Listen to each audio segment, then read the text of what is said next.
Good day, everyone. Welcome to the Quarter Horse Holler with Ryan Fleetwood. Today, I have the distinct privilege and honor of welcoming my guest, Lee McLean of Keystone Equine. Lee is a writer, a published author, a daughter, a mother, a grandmother, a horse show judge, a speaker, a horsewoman, an articulate sharer, and a deep thinker of all things equine. And Lee, thank you so much for being here and coming to the ranch today to have a visit with me and get on this podcast. It is my honor to have been asked. It's too bad I had to bang on the door and get you up from your nap, hey? Yeah, that's where I was. Yeah, you figured it out.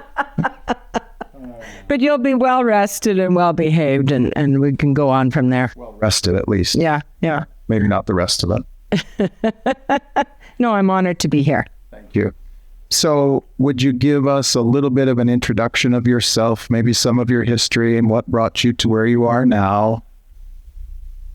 Oh, wow. I think probably one of my earliest memories in regarding horses was not knowing about horses, but I really, really, really craved the whole idea of them. So I didn't have, my mother prayed that we'd have nothing to do with horses. She wanted very ladylike, lovely daughters, and she didn't get either one. And I wanted horses around me. So pictures, posters, forget rock stars. It was horses all the time. So if there was a horse program on TV, on our black and white TV with one channel, we would, it was everything was about horses. And I see that now in kids, and I don't know where that comes from. It's either there or it isn't. And if it's not in a person, I think we can promote it and encourage it a little bit. But if it is in a child, you can't knock it out of them, right? And so I was the latter kid. And to the point where my parents were called in school one day because every single assignment, whether it was science or writing or art or whatever, it had to be about a horse. And so they thought perhaps there was something wrong with me, and how far-seeing they actually were, because yes, there's something wrong with me. It was always about horses. So if you wanted to get my attention, teach me a lesson, pique my interest, do anything, get an opinion, it was always best coached through horses. So my sister and I grew up with a Welsh pony, a registered Welsh pony, and a Shetland pony in the interior of BC. And it was an unusual way to grow up because we lived in a pretty ramshackle house that was actually a cabin. There was power, but there was no running water. Nothing really to do. Once school was done, then we rode bareback. My father was of the belief that as long as we were bareback and not eaten by bears, we would be okay because we couldn't get hung up. Right. So there was so much calamity. I mean, I still have the scar on my chin from, it was like, we learned so much wrong that would take the rest of my life to somehow try and fix, if ever. But we learned also to solve problems, to be responsible, to be brave, to have an incredible sense of time and direction. And we would ride. We would get up in the morning once my mother had force-fed us our oatmeal porridge. We would go out, we would ride, and we wouldn't be back home until long after dark at night. Okay, so I had the world's fittest, sexiest Shetland pony. I mean, that thing put on miles, right? I'll bet. But it cemented some things that I think maybe stuck with me for the rest of my life. And it was often as I was riding along, I was telling a story. I was figuring out how I'd relay this later. And that's certainly held true for me now. We got the groceries on the ponies, so Dad would even give us money for his cigarettes. We would ride to Little Horse Store and tie them up at the hitching rail and go get the cigarettes, and if he needed booze or whatever. It was a different time. Yeah. And I do remember once that a car had been parked in front of the hitching rail at this trading post where we would ride to. And so it would be about an hour's ride to the hitching post, and we galloped the whole way. I mean, we learned bad things.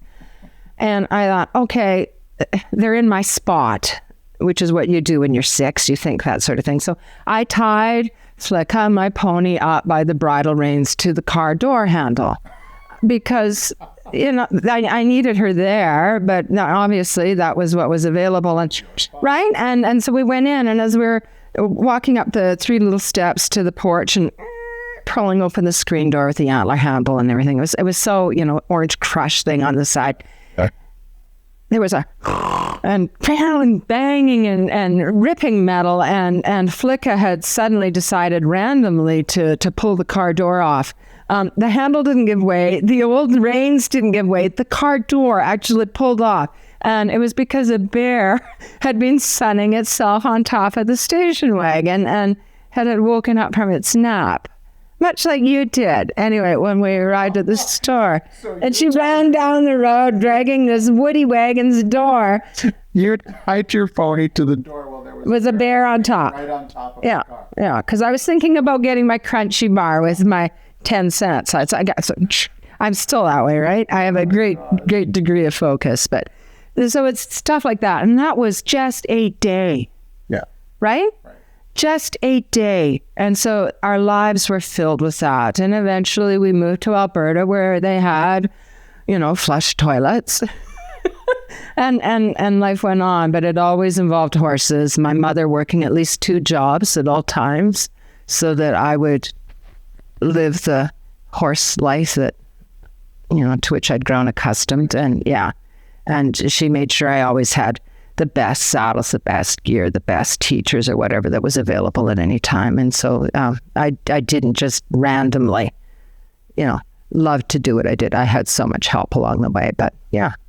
It's interesting because I do somewhat the same thing. We do somewhat the same thing with our daughters here. They have the ponies that you met. Yeah. And they're just kind of turned loose with. Yes, feral children. And it's a mindset that I hope is never lost entirely, because these are the kids, and we have to be safe, right? I mean, things can happen. You have to be safe. But these are the kids that go on to have some leadership and some they're not necessarily back down from a challenge or whatnot. I mean, if you want to see a problem-solving kid, there's a wire gate between them and home, and they've got to get home. A kid will figure out. I'll figure it out. Right? Yeah. How to get, whether it's cut it and get dad to fix it later or whatever. But so it's a wonderful way to grow up. And I am aware, as we have, followings or whatnot online, and so it gets to be the world around, that riding for so many people now, particularly children, is in 1-hour slots, time slots.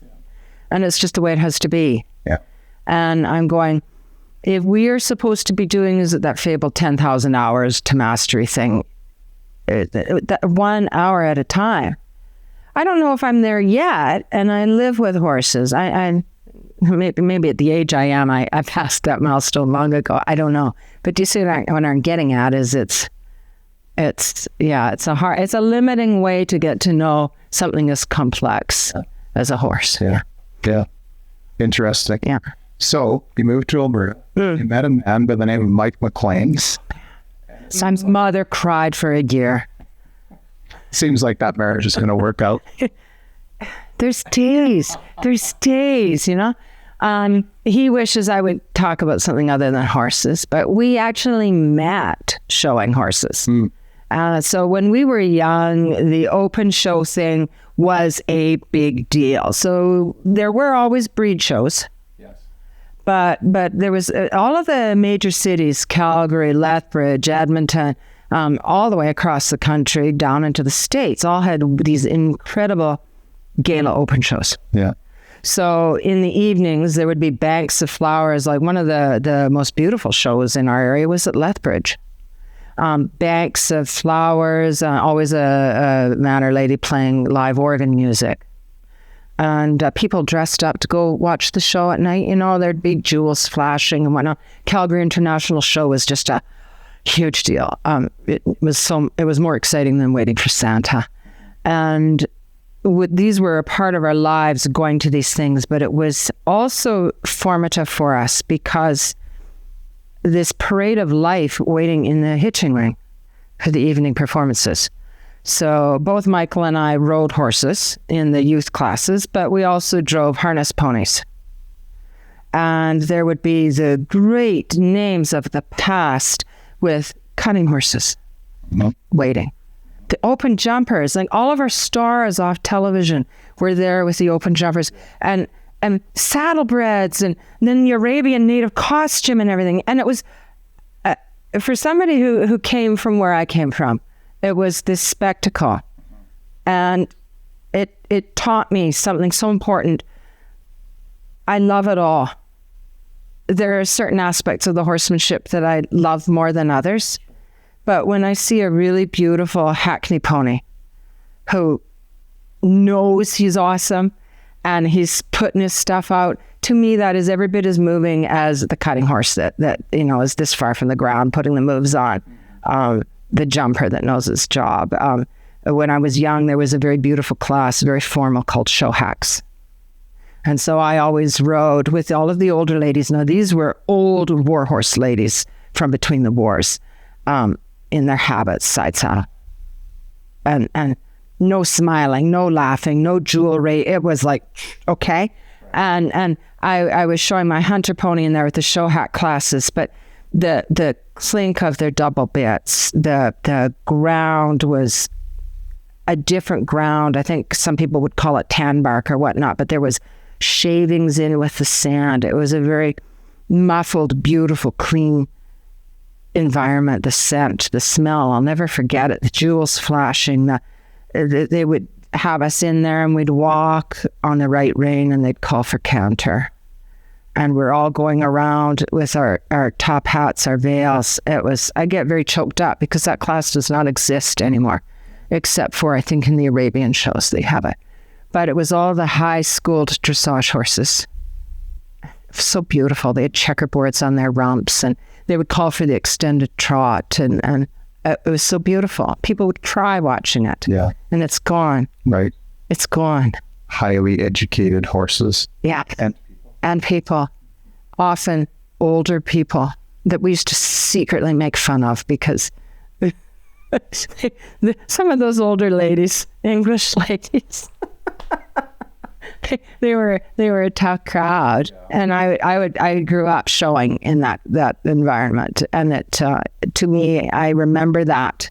I still have the trophies in my house that require polishing. Mm-hmm.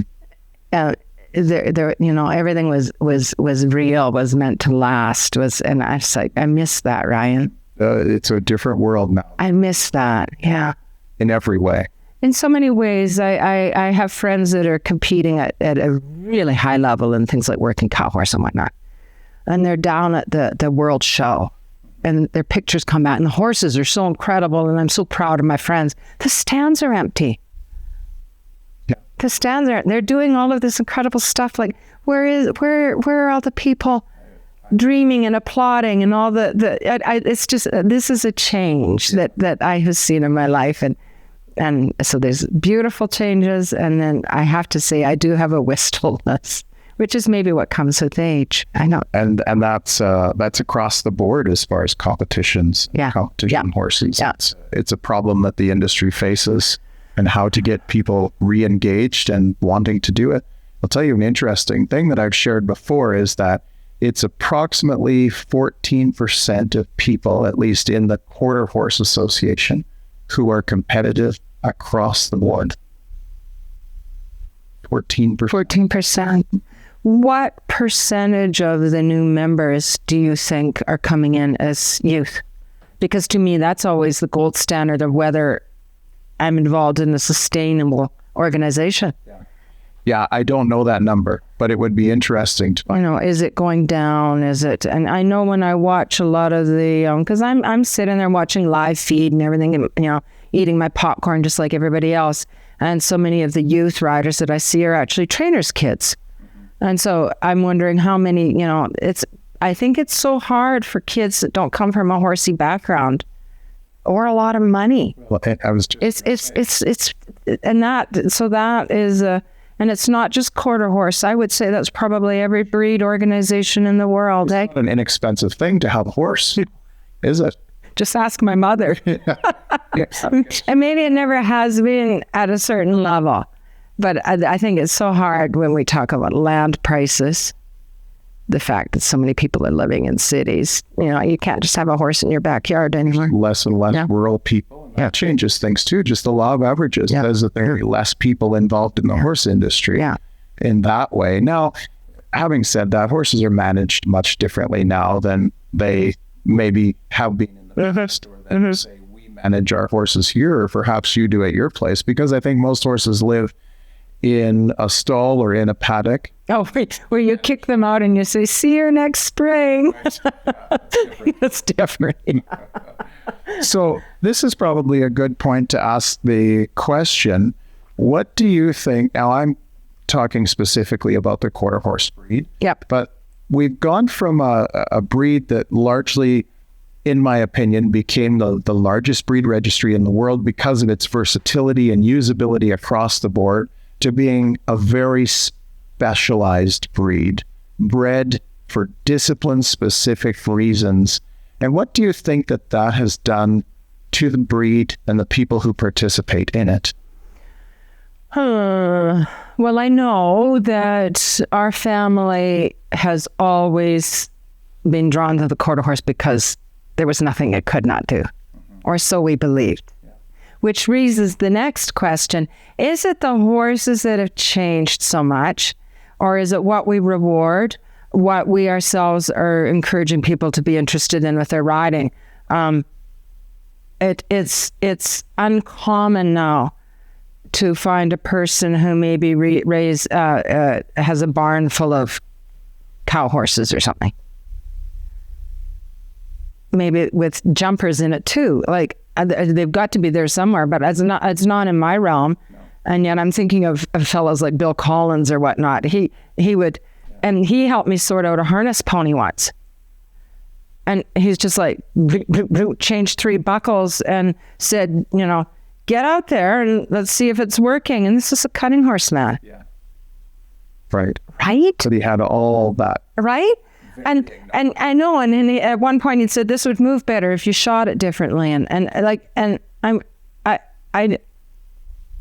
so I often wonder, have we changed the breed? And yes, we have, because I've got an English pleasure horse that's 17.2. While in my world, a cow is just going to run underneath that horse. Right. He's probably very beautiful. Mm-hmm. The driving horses, everything is the pleasure horse industry is a very different looking horse than the cow horses, the horses that are calf horses or roping or whatnot. They're all really different physical bodies and minds and uses. But a really great experiment would be to say, here's a division and you have to show your horse in 5 events that have to be not amateur and everything. It has to be like 3 very, hunter, jumper, calf roping, everything, and see if those horses exist. Yeah. I used to be involved in a thing locally, I guess Spruce Meadows, called Battle of the Breeds. Mm-hmm. And quarter horses were one of the breeds. I think they had like 12, 13, 14 breeds at all times. Mm-hmm. And it interested me because we would have increasingly difficult times, and I always competed with Welsh Pony and Cobb, trying to find 4 horses with a person that could do all of these, be able to jump a hunter course, run barrels, drive. Hard to do. I think it became almost impossible to field teams. We actually had to go, I know with the group that I was with, actually we had to go down into the States. We couldn't field teams just from Canada. But even the quarter horse people were finding it difficult to find somebody who would run barrels on a horse that was currently winning in trail or pleasure. Sure. They would not. Didn't want to go that fast. Because we're going to undo what we've accomplished, and I understand it, at the cost of hauling down the road and entering. Let's go to win. I understand it. Yeah. But my heart was like, oh, because change the bits. Make so that it's real obvious for that horse. And could we try it? And it just became too hard. Yeah. Yeah, the all-around horse, I dare say that the all-around horse, and I'm not talking about the all-around horse that goes and wins that title showing, yeah, but that the all-around horse is at work in various places in the world, in this country, in the U.S., and other places, and it never sees the inside of a competition. Right? It might not, yeah. But it does all the things we're talking about. Well, and I think often those horses will put in a really good effort and a good job with different people. Sure.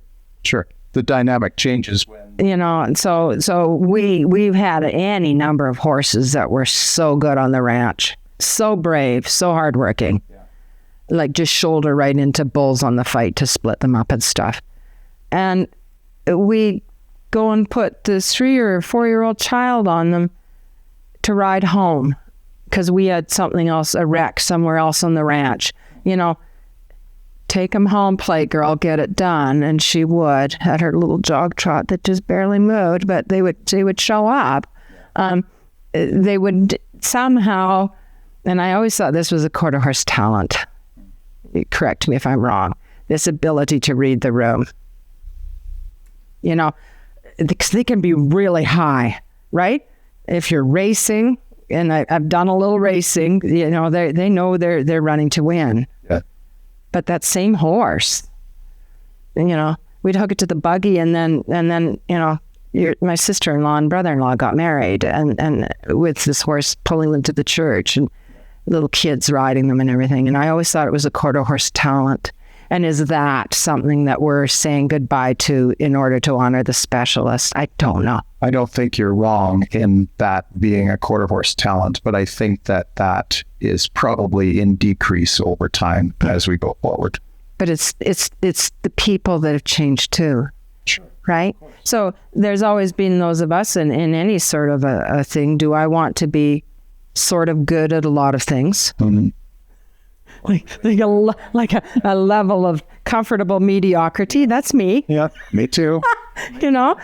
But I want to try it all. Yeah. Or am I going to be the person who is like a world beater in that one area? Yeah. And I think it comes down to two different kinds of people. Yeah. When we look online, the people we celebrate, the household names, is not Joe Schmo who can do all sorts of things kind of well. It's the person who's so those are our expert at their chosen discipline. Absolutely. Yeah, and so, power to those people. If that's what they want to do and do that it's fantastic. And I know some of those people as well. They're amazing. They are amazing. They really are. Yeah. They don't take a day off to plant roses like I did because it was windy. That level of commitment. You're right. I think you're onto something in what we celebrate and the direction that we put our enthusiasm and our attention onto. And I think that adds to, we don't have to get into it, but I'm just putting all this together as we're talking, that when horses are bred, quarter horses, because that's always my focus, I think that we as an industry breed them very fad specific, and we'll follow a fad for a year, a few years, always looking at empirical evidence, which is earnings, as primary decision in making breeding choices. Right. And I talk about this other times. Anyway, we don't have to get into it, but that's the direction. Because that is the gold standard for judging horses now, right? In whatever discipline is their lifetime earnings. Yes, yeah, of course. And their progenies. Yeah. I don't know how else we're to judge them, because we're not actually, it just seems like we're not interested in a lot of things. It's like the whole idea of horses working for a living. That's a thing that's very dear to my heart. We don't say that we want to get a foal from a mare that was sound and still working until she was 28 years old. Mm-hmm. Who's never had her hocks injected. Right. who's never had problems with bucking or behavioral issues or ulcers or anything else. She's almost like a Ford farm truck. Yeah. Go out and get her and do your job. Yeah. But she's not actually really valued from a breeding standpoint, even if she's got good bloodlines. I'm probably maybe more foundational bloodlines, or the fact that she had good feet or that she was reliable. That's so we don't breed that mare. Right. We don't. Our family has no end of horses that were that way, but we didn't get colts from them because they haven't won any money. Who would want that colt? Right. Right? Yep. Then you're breeding in a whole different direction. And now, and I don't know whether we say that, and you know what I'm coming up with. The next thing is all the genetic disorders that because we narrow it down, you know? And in the old days, that would be when people breeding would go, we need to inject some thoroughbred or some Arabian or something. We can't do that now, maybe the same way, but they was always try to get something different in. Sure. But we're getting down to, it's a little bit like a wormhole. It is, in a lot of cases. We can inject a thoroughbred into our breed. Yes. Quarter horse, and we've been doing a little bit of that in our breeding program here. And yes, genetic diseases are something we have to address. And I think the Quarter Horse Association has done a pretty good job of pursuing that, making it, putting it front and center so that people can use the knowledge to make their breeding decisions. We kind of made our bed and now we have to lie in it though, right? Yeah. In a way. Yeah. I want to ask you, we're going to switch horses in the middle of the stream here. Okay. I want to ask you about your writing career and all the writing that you do. You're prolific and profound in your writing that you thank you. And has that always been there for you, and has being able to put it out online just increased your ability to share it? I know you've written a couple of books. Tell us about writing. So for me, writing and riding has always gone in the same sentence. When I was 8 years old, I was given one of those 5-year diaries with a little padlock and a key. Okay. And I laughed because I had reason to sorting through stuff down in the furnace room, looking at them exactly today. The weather was fine, a southeast wind, all this stuff. What was I thinking? But at 8 years old, I had this feeling I was putting something down forever. But it grew a seed in me on wanting to make a record somehow. I think I've always had this feeling that times were changing. I've always had this feeling. I was always interested in the stories of World War I vets and my grandfathers. It always interested me because it was so different from my reality, and that was only 2 generations away, right?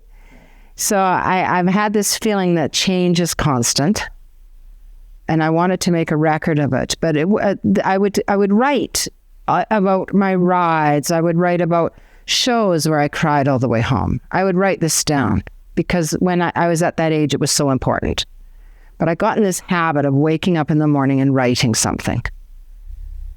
And it became a habit. And now if I'm visiting someone and I've made a point of not taking my laptop or something, I'm almost like, I need a cigarette or I need another drink or something. I'm just like, biting my knuckle and not able to settle in. And I realize it's become a part of me. It's what I have to do somehow. And when I was 14 years old, I was kind of yoinked from school, and I was sent to a German dressage teacher who had very little English. I had 0 German. I loved horses. I would go be a dressage rider. I did not know what that entailed. She almost knocked all the horse out of me. Almost, but not quite. But one of her irrefutable rules about her teaching was that you were to write down, at once you had put your horse away, cleaned your tack, everything else, you were to write down what was going on in that lesson. And it was to be illustrated, and you were to be able to, defend your thesis about everything that was in this diary. And she would rip pages out, wrong. She never actually would say, I must not have taught that well. You did not get it. But I hated that aspect of my writing with a passion. But of course, now if the house were burning down, that black bound, scribbler thing that's in the basement, that would be one of the things that I grabbed with me, because when I am writing for Keystone Equine now, it is her voice that I hear in my ear. Okay? It's her voice. I am writing with her voice. And I think that is one of the reasons why I have struggled so mightily with online critique. I've had to really get a thick skin. I say little things like, don't let her get in your bubble, as I'm getting ready for a fighting match. Because I am not only having somebody say that what I've written is malarkey or wrong, but I want to defend my mentor so desperately. And so I feel she died. She's gone. I feel that what I say in many ways, and she was not a ranch woman, so that whole aspect is different and added in. But what she taught me and gave me is long before things like biomechanics and relationship and all of the buzzwords that we're passing around now. She called it horsemanship. So, which adds to the other thing, as an aging horsewoman, I don't want to be one of those people who is stalled in my learning. I don't want to be one of the people that goes, I wrote this in a book and therefore it is my truth. Right. I want to evolve a little bit. But right now we're kind of being told a little bit that what we knew from before is wrong. Right. There are kinder, gentler ways and everything else. Well, perhaps so. But they did not meet some of the people who taught you and taught me that were brilliant horse people that knew more than I ever will. Yeah. And so I'm kind of speaking about changing horses in the stream, right? I'm between two worlds. Yeah, I feel it. I feel that too. Do you? Yes. Do you? Yes. I want to honor those people who taught me because they deserve to have what they learned remembered. Yes. And there are some good, wonderful things like, heaven help me. We rode horses so high mileage and never got their teeth done right. Mm. Right? That one just flings her head. Don't worry about it. Horses that, he'll buck. He'll buck 6 times and turn right, but then he's good to go all day. Well, that horse had never had a chiropractic adjustment to save his life, and yet jerked around by a cow all day long till he was, Wasn't even talked about. People would have thought you were nuts. So I nod to that, but so you get it. Yeah. I totally get it. I feel what you're saying in my heart, as do so many people who read what you write, because my granddad, this man whose ring I'm wearing and wear it every day, was an old school cowboy. And he didn't tie horses down and have them lying in a pool of their own blood and everything like we're meant to believe. He didn't do that. But if they needed to be tied down and walked on and had a tarp put over it would happen. To change it would happen. Attitude and to embarrass them a little bit, if that's what they... There was sometimes an attitude adjust. He needed it. Yeah. And you know what? Sometimes still I think that we meet horses who need a little more tough love than they do easy and natural. One of my surprisingly most controversial things I ever wrote was titled In Praise of the Tired Horse. And I guess there was a tiny part of me that knew when I pushed sand and put it out into the great beyond that there would be trouble. Push back on that. There would be trouble because, we have visions of sad donkeys, carrying heavy loads in hot countries and everything else. And I know that's there. I know that's so. Well, there maybe are some horses that we had, I'm sure, several that would be in a dog food can if they had not had such relentless day in, day out work. Very often that didn't even get out of a walk. Mm-hmm. But a real job. We rode tired horses a lot. And I was putting out there, do you think that might have something to do with all of the unhappy, psychotic issues we so often write about on, with problem solving or fear issues with people? And why is it so hard to find those good kids' horses and everything else? A lot of those good kids' horses were not very nice people when they were young. Right. Right. They weren't. And that changed through gaining a constitution and learning things not at the top of their energy, but somewhere before they were tired. Before they're exhausted. There's a little stage there, and it feels comfortable because I believe this might be how I think too. There is a place where I stop banging my head against the wall and I sort of surrender a little bit and go, okay, what are you trying to tell me? Right? Yeah. It's like a fight with a married couple. Eventually, when everybody's said their piece, somebody says, okay, what are you trying to say or do or prove or whatever? And you have to go forward. Yes.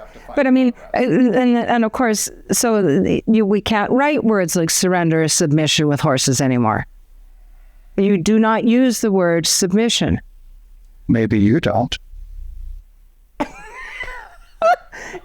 It's a thing, okay? It's like two different worlds. And so I've got a foot in both. Me too. And I'm trying to not sell out to one or the other. Yes. And I think that's why I write. Besides my own addiction for loving the sound of my voice and the thoughts of my, I will drive around all day long going, what is the word for that? No, not that word. Like I'm wanting a $14 word that's not presumptuous or preposterous, but like, anyway, I think that's why I write. It's an interesting conversation because one of the things that I tell people when I go do a clinic or when I'm teaching is that, and I believe this to be true, Lee, you can tell me if you agree or not. I will. Every horse, regardless of age and education level, has what I call top-end energy. And in that top-end energy, it is always manifested negatively. And it may take 30 seconds to get rid of it at a trot or a lope or a canter, just to blow it out a little bit. And it might take 10 minutes.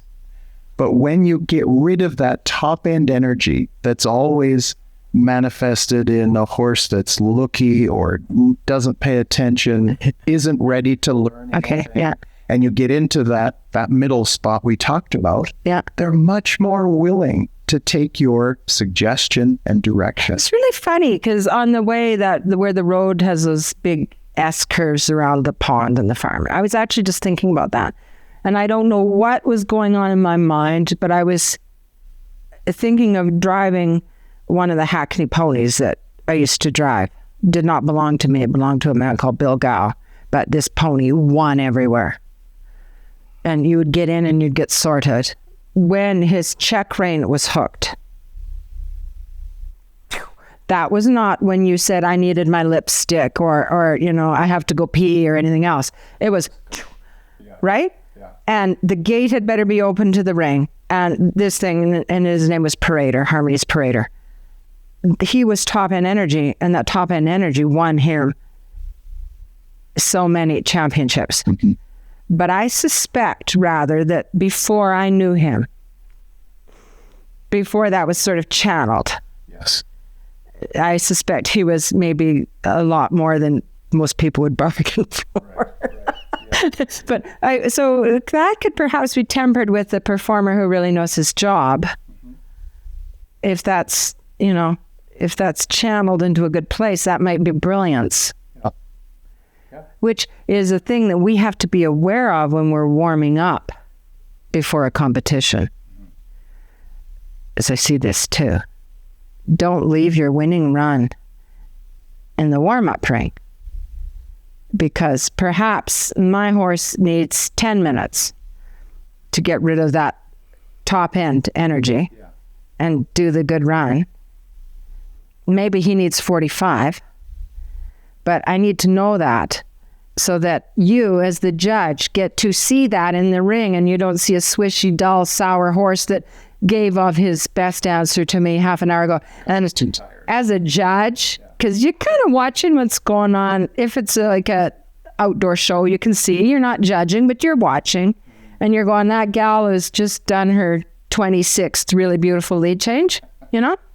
She might have wished she'd stopped and loosened off a hole and saved a few of those for in front of me. Earlier, you talked about how everything was lumped into the category of horsemanship, learning horsemanship, and being able to understand things that became horsemanship.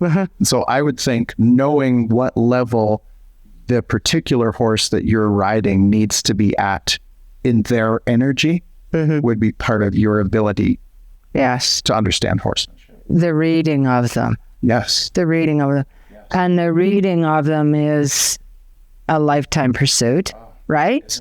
And that is not necessarily a given either. You could be around horses your entire life and love them and want desperately to be able to read them, and it's not there, right? It's why so many of us need a pair of eyes from the ground or whatnot. I try to, just because it's a really good way to stay alive, and I have lots of horses coming and going out of my life, and I have learned, it's why I keep a set of crutches in my storage room. I have learned that I ignore some of these things at my peril, because what might settle one horse down is the straw on the camel's back that made the other horse mad. Sure. Right? And so knowing that, learning. I am learning as I age, because as I age, I get more terrified. And I'm learning now to give a little more than I used to be. I was quite, as a younger person, quite impatient. Isn't it interesting how the instinct of self-preservation kicks in more as we age? Yeah. It's a necessary thing. I mean, fear is wisdom keeping us safe. It's a necessary thing. But like all things, it can be too much of a good thing, right? So you over-egg the pudding, so to speak. So I have been so fascinated, because one of the things that I do write about is aging and fear. I feel more fear than I ever did before now. I felt my most fear about horses and getting involved with them, not after I got very badly hurt, but after I had suffered quite a grave illness. So when I was 42 years old, I had a stroke. And it changed me profoundly in ways that I didn't cotton on to. I could never. Ultimately, it made me, I think, a better teacher. Because when somebody would say, I can't lope those 10 circles, I'll get dizzy and fall off. Young Lee would have said, well, if you want to ride with me, you will. Right. I would have. So you had some space for those people. And it gave me this thing called empathy, which I had not lined up in that lineup early on. You know, I tended to treat people the way that I had been treated and taught, which was not a whole lot of warm fuzzy. Right. And now I'm going, oh no, I do remember that. I remember that feeling. And that it might not, this might be your forever and ever amen, or this might just be a stage that you're going through. You might get stronger, you might not. What I do see is so many of us who have been through something, whether it's illness or injury, riding the wrong horse. Mm-hmm. And I don't care what breed we're talking. There's ones that are meant, they were bred and trained to be ridden by athletic, disciplined, gifted people. Yeah. Or sometimes the dynamic just isn't. Right? And so often the more athletic the horse gets, the less is his ability to forgive pilot error and all the things that happen as we get slow reactions or decreased time with horses. And I think you and I talked about that earlier on, this love of old horses, you know, keep those old guys going, do what you have to do, because I think while we all love the 3-year-old Futurity Star, there's most of us probably need the 18-year-old gelding who's on Prevocox and right, and whatever it requires to keep those horses going. And so, I see quite a bit of that in our industry, if we can use that term. Sure. There's so much knowledge in old horses. So much knowledge. Yes. And so I agree. For me, less experience, whether that's a child or an adult coming to horses, needs an older aged horse. Yeah. Rule of 20, I call it. Yeah. By the time they're 17 years old and they know it all anyway, then I'll give them a 3-year-old and they can find out how much they actually really do know. Yeah, it's okay. Absolutely. I'm thinking about all the things that horses have taught me in my relationships with people. Oh. And so I wonder, for you, you talked about that a little bit in finding empathy and the ability to give people the space that they need. I know that that's happened for me in other ways as well. What could you say that horses have taught you about relationships with humanity? I think looking back at myself, I have always been aware of people that seemed to be good horsemen, but maybe weren't that nice to people. And I have of late been thinking about this more and more. My horsemanship, to be called that, is requiring of me to be a better person. If it allows me to snap my crayons, drop the ball, whatever it is, and be lesser, then that isn't the horsemanship that I'm after. And I think people sometimes forget that. So the trainer who does a lot of stuff behind closed doors that you can't drop in and see your horse until he's had a chance to heal up. Right. Is that horsemanship? I want that person to not be the person who's mean to the barn help. There's a revolving door because people can't take it. So to me, to fully respect a horseman. There might be parts of that person's know-how that go, oh, yeah, that would help me with this horse or whatever. But for me to really, really respect somebody, that love and respect of your fellow man, do unto others, has got to be a part of how you deal with horses. And that I don't think I can grab higher ideals in some areas and be my most basest person in others. And I will have you know that I struggle with that because I have struggled with things like rage, inconsistency, moodiness, impatience. Like I have dealt with that with my horsemanship. And I try always to work through. I am looking back aware of the fact that maybe I was under pressure. I was out of tools. I was often dealing with that with people above me. I would take it out on my horses, but I'm realizing now that it's one and the same. It's your code of ethics has to extend to people, business dealings, everything else, as well as it does to how you run your horses, I believe. Yeah. Being honorable. Being honorable, which isn't always the loud, flashy, attention-getting way to be, right? I think we all have those life lessons and evolution. Yeah. I sure have. There's been times where I wish I could go back and change something I did in the past. I know. Why isn't there an easy button here and a do-over button here? Right? We'd change a lot of things. But I mean, this is where the learning is in horses. We talked about that too. The horse that I went, he's not going to founder. He's good for another 2 days. I'll get this meeting done. Then I'll get him in. He founders and it haunts him the rest of his days. The horse that I gave the bad hay to because I have Scots upbringing and the penny pinching thing is in my DNA. I will feed this moldy round bale because these horses are tough. And so now they have heaves. I have done all the bad things. I have put the horse down a week after it should have been done because it made me uncomfortable or what. I loved him too much right? So these are the lessons they teach us, and it isn't always the smiling picture we see with the ribbon, and it isn't. So much more. It's I think if we had that easy button, we maybe wouldn't evolve as horsemen yes.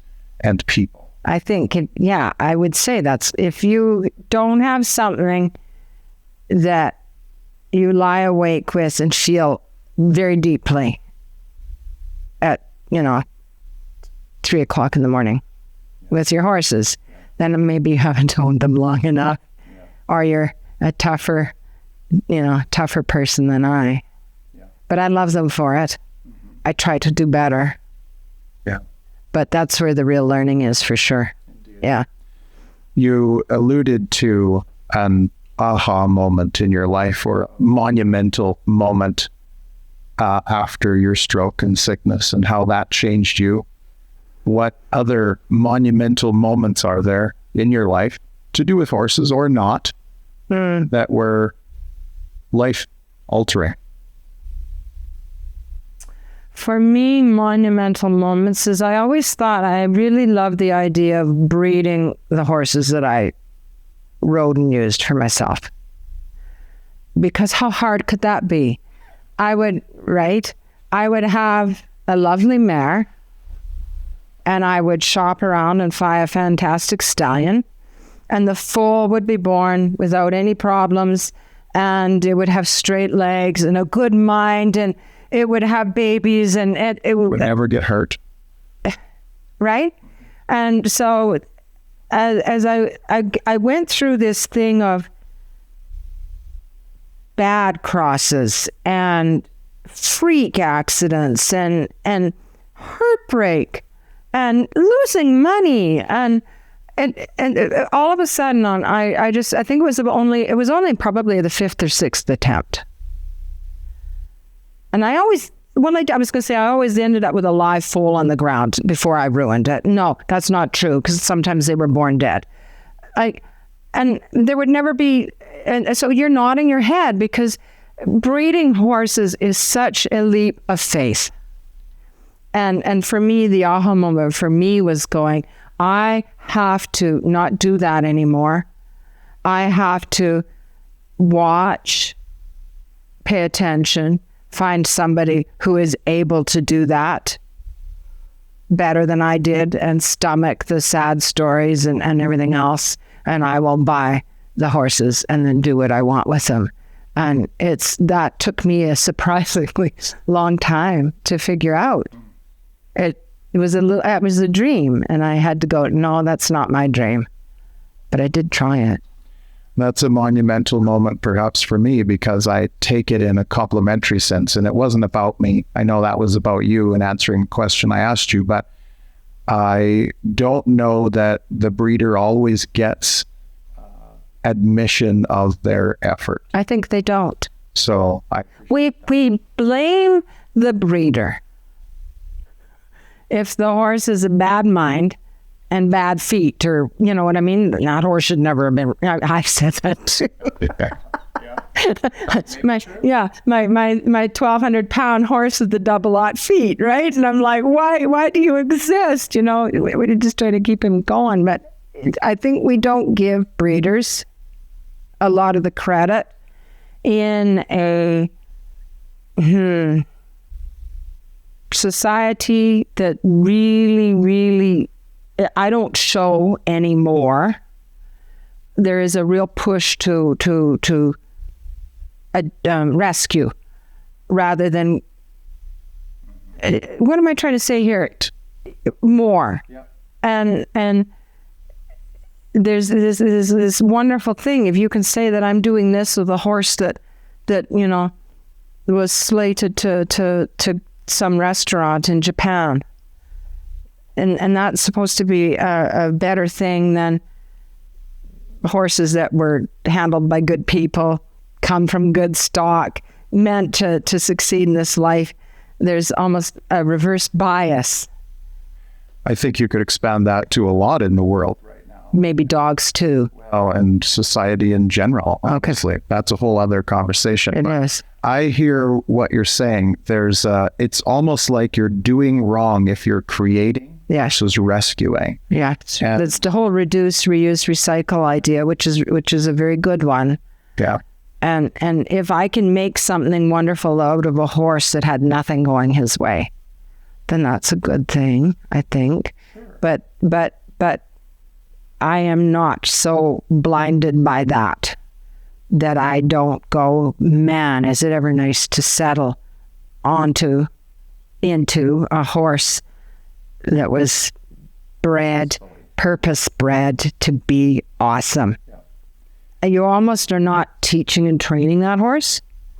When somebody says, I need him to keep his shoulder up and he's got to lope smooth and be level and everything else, I get on the horse that was bred to do that, or stop really nice, and he just does it, and it's like, oh, because on the horse that it isn't, that's like a big deal, you know? Much harder. Yeah. And so that's been kind of an aha moment for me.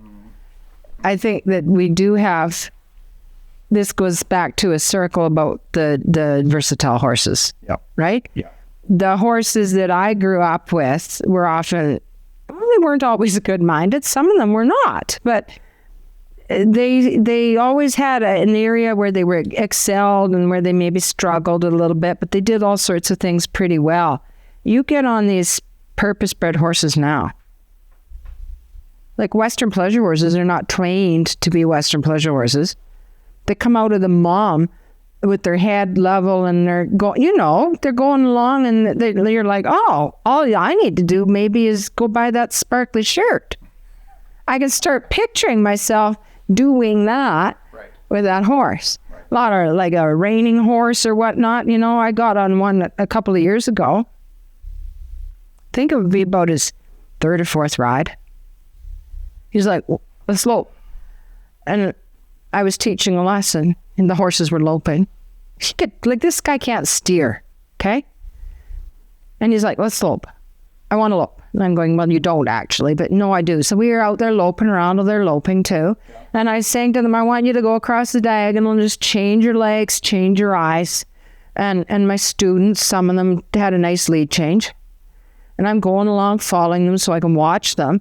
As I'm doing it, I'm just doing with my body what I'm telling them to do. And this colt, who cannot steer, beautiful lead change. And I'm looking down because I didn't feel that. I'm going, man, is he ever smooth to be on the wrong lead? Yeah. Well, he wasn't. I said, everybody get out of my way because I'm going to go for another pass. That's me, right? Don't just be happy when it works out. Let's push the issue. That colt did 2 more beautiful lead changes because it was in him. I would have had to have done something really major to not, which maybe that would be my other aha moment. Stop putting the square peg in the round hole. Like when we are interested in a particular discipline. I don't want to be in Western pleasure and get this beautiful long-legged uphill colt. His head's really set high. Oh no, he's what's happening here? That colt might be incredible in the dressage ring. Do you know what I mean? That colt could be really fantastic in something that's not my area. If I am not well versed in many different things, how do I know that maybe wouldn't be a really good head horse for team roping?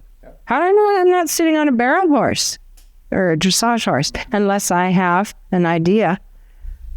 Because I might be sitting on a horse that could be a household name somewhere, but I'm interested in doing the thing you want to do. I'm interested in doing the thing I want to do, and I'm always going to be an also ran. Right. I see a lot of that. Mm-hmm. That's an aha moment to me. Yeah. That's great. So what is next for Lee McLean? What comes next at this point in your life? And after all you've done and achieved, well, every now and then I would really like to go down the road with a nice working cow horse. But Ryan, it is not in my realm. I can't sell a cow every time I need to make an entry fee. It's not my lifestyle. So I think for me, education, there are a handful of people in the world that I would like to take a year off. I would like to stop bringing in young idiots that need riding.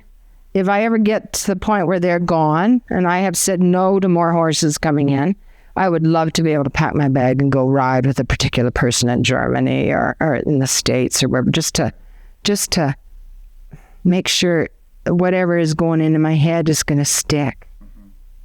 Yeah, that would be a great adventure. Wouldn't it? Yeah. Or else just go to Portugal and ride those beautiful horses and drink wine and gallop on the beach. I could do that too, I think, but it would be something like that. Is there another book? Yes. Future? Yes, there has to be. Okay. It's half cooked. Can you tell us about it? No, because I keep changing my mind about it. If you change, I think one of the things that I've learned, if you are going to write a book, you have to know what you want to say before you start writing the book. And I have 2 books out in the world right now. And my mind has changed about a few things since they got published. And so now, rather than encourage me to keep going, now I'm a little gun shy because I'm like, do I want to cut down all these trees and print off all these things if in a few years I'm going to change my mind again? So I'm being real careful about that. But isn't that just evolution of self? Could be. I'm somehow wanting to talk about getting older in a changing world.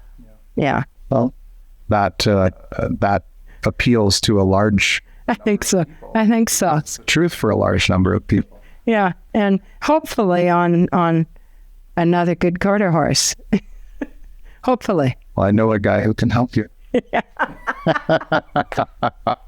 Touche. Okay. Okay, last question. Yeah. Of all the things you've learned in your life and all the experiences you've had in your life, if you could boil down to one piece of worldly advice that may do good for more people than less, what might that be? Learn to really look at your horse. Learn to really look at your horse. People so often tell me if only they could talk.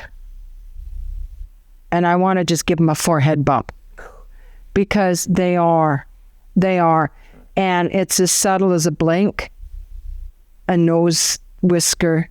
It's so subtle, but they're talking all the time and we miss so much of it. Just learn to listen, and ironically, and which is hard for so much of us women, is shutting up enough. Stop having something to say so that you can let that horse, be heard. Yeah. And for men, it's being perceptive enough to see it. Sometimes, yeah. We both are hampered in our own little ways, but the horses are trying to teach us all the time. Always. And when things get big and Western and everything else, it's just because they're having to raise their voice a little bit. Yeah. But that's one thing I would like to say is be open to paying attention. Very good. Lee, I can't tell you how much I've enjoyed this and how appreciative I am that you came here to do it in person. We also do interviews online because it's easier when the people are far away. Yes, and then I can wear my pajama bottoms, underneath the table, right? And the tuxedo on top and the jacket. Exactly. I wanted a nice drive. I go past the gate to go see my daughter and son-in-law in Saskatchewan. This is the road that goes by there. And I actually stopped today because I pulled the car over and took a picture of your gate, just 'cause. But this was a very important stopping point. You know what I'm going to say, because I'd newly got a cell phone, so I was like one of the last people. This is that got that thing on the ear, and I would call your mother. Yeah. And she would say, "Where are you?" And I'd say, "Well, I'm just about in need of a bathroom break and a cup of coffee." Yeah. And she said, "Well, by the time you get in here," and so we would talk, and I would always want to say, "I only have 10 minutes." right? It never worked. It never worked. So your mom being here always added another hour onto my travel time. But she was a very important person to the quarter horse community, but also to horse women, because she encouraged other horse women. And that's a rare and valuable thing. And yes, I saw her picture on the wall when I came in. And so, I wanted to raise a glass to her because she was important to both of us, to you especially, but I always think of her when I go by. Thank you. To Judy. Thank you for bringing her up. Thank you for being here today and for the candid conversation. I've enjoyed it so much. Me too. Yeah. Again, yeah. Thank you. I hope that you're listening to the episodes of the Quarter Horse Hauler and enjoying them. I'd love to hear feedback from you. You can reach me via email, ryan@fleetwoodfarms.com. That's ryan@fleetwoodfarms.com. I'm also available for hire if you're looking for help at your equine event. I can be a speaker and MC, an announcer, or an auctioneer. There's other options too. I've done quite a bit of judging and worked as a clinician for beginner and intermediate folks. I'm happy to pass along any knowledge I may have, and I love doing it. As an extrovert, a lifelong horseman, and an AQHA professional horseman, passing along knowledge and helping to educate is something that I really enjoy doing. One of my other passions is talking about breeding decisions, choices that we make in the industry, and trying to make the breed better. Whatever you need for a horse event, I might be able to help you out, and I'd love to have the conversation with you. If you'd like to follow us on social media, just look us up on your favorite social media streaming platform or podcast platform. If you'd like to support the podcast in a financial sense, you can look me up at buymeacoffee.com/Ryan Fleetwood, or subscribing, leaving a like, a review, or sharing this podcast with others makes a big difference to us. Filming, audio recording, and editing is done by Rodrigo, Henriquez, Shannon, Milligan, and Jared Middlebrook from Starset Media. I'd also like to thank my family for supporting me in this endeavor. All our links are in the show description. The Quarter Horse Hauler is a production of Ryan A. Fleetwood and Starset Media. Thank you for listening, and we'll catch you next time on the Quarter Horse Hauler.